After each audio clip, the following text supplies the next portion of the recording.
News चैनलों पर राम मंदिर के भूमि पूजन का लाइव शो ज्यों ही समाप्त हुआ त्यों ही मैंने अपने एक पागल मित्र को फोन मिलाया। वैसे वह पागल है नहीं, लेकिन इस दौर में भी सच बोलता है, इसलिए लोग कहने लगे।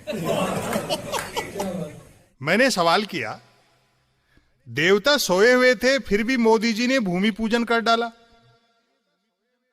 वह बोला, दूरदर्शी नेता तब भी जागता रहता है जब देवता सोए हुए हों। बाबा तुलसीदास कही गए, समरथ को नहीं दोष गुसाई। कलयुग में राम दो प्रकार के होने लगे हैं, एक भवसागर से पार कराने वाले और दूसरे चुनावी सागर से। राम का नाम लिखकर चुनावी सागर में छोड़ दो तो पत्थर भी तैरने लगते हैं। तैर ही रहे हैं।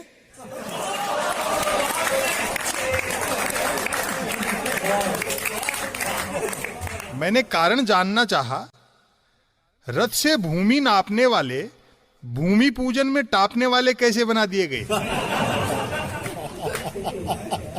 जिन्हें सम्मान मिलना था उन्हें सम्मान मिल रहे। उसने साफ किया, कर्णधार ने लक्ष्मण रेखा का उल्लंघन किया तो सूत्रधार ने मुद्दे का हरण कर लिया।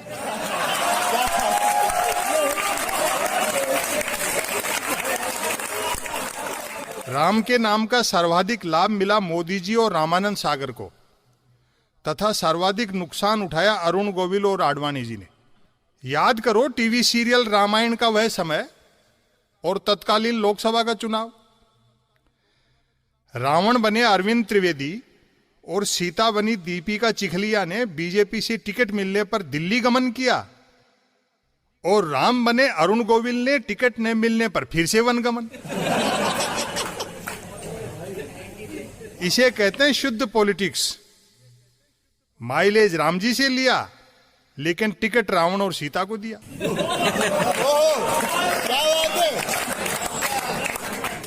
मैंने कहा, पर मुझे तो प्रधान सेवक की राम भक्ति सच्ची लगती है।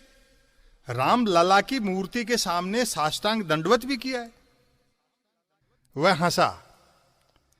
राम को आचरण में उतारे बिना साष्टांग दंडवत कोरी अदाकारी है। साष्टांग दंडवत तो वे पूंजीपतियों के आगे भी कर रहे हैं। क्या बात है। मैंने मजाक की, कोरोना की आड़ नहीं होती तो क्या तुम भी शामिल होते भूमि पूजन में? उसने पलटकर सवाल किया, हनुमान, जटायु, सबरी, निषाद, नल, नील, सुग्रीव, जामवंत में से एक भी उपस्थित था पांडाल में? वहां प्रधानमंत्री की वजह से सिक्योरिटी ही इतनी टाइट थी कि खुद अंगद आ जाता तो अपने ही नाम पर बने अंगद द्वार में नहीं घुस सकता था।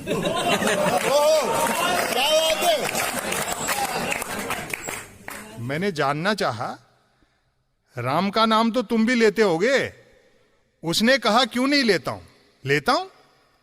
30 साल पहले मेरी शादी रामनवमी के दिन ही हुई थी, तब से हर दिन राम राम करके निकलता है। क्या बात है।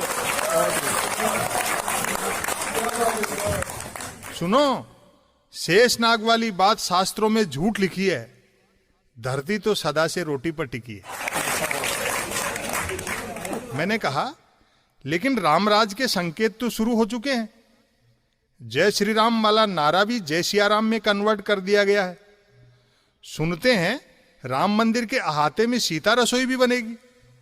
वह भड़का, मतलब मंदिर कितना ही भव्य बने, सीता रसोई में ही रहेगी। जानकी हो या जसोदा बहन, दुख और संघर्ष से स्त्री की मुक्ति नहीं है। भैया, राम कथा का कुल निचोड़ यह है कि सब कुछ लूटने के बाद समझ में आता है कि सोने का हिरन नहीं होता।